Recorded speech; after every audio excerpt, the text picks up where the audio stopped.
शांति। आज बाबा आत्मा के बारे में ज्ञान बता रहा है। अब छोटी सी आत्मा में 84 जन्मों का पाठ भरा हुआ है। कैसे आत्मा सतयुग माँ का अपना सोने जैसा पाठ बजा हुआ है। फिर आत्मा त्रेता युग माँ का चांदी जैसी बन जा हुआ है। फिर आत्मा द्वापर युग माँ का तांबे जैसी हो जा हुआ है। और कलयुग में आत्मा बिल्कुल आए रहने से हो जा हुआ है। संगम पर आत्मा ने बाबा आके ब्रह्मा के द्वारा ज्ञान दे रहा है और आत्मा हीरे जैसी बन जा है। ओम शांति। छोटी सी आत्मा में जन्म 84 बाबा सुना रे ज्ञान। आत्मा सुन लो कर ध्यान।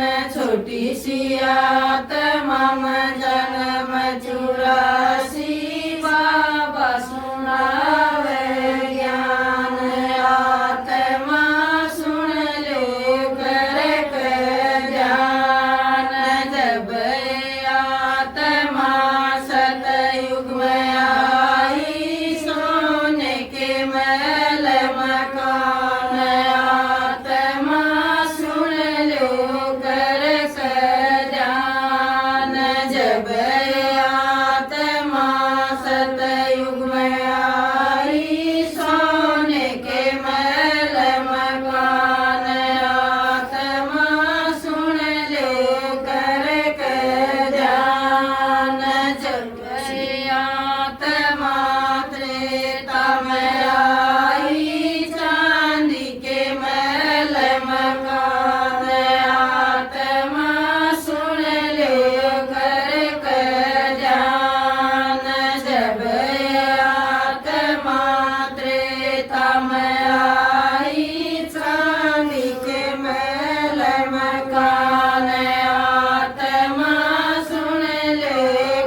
छोटी सी आत्मा में जन्म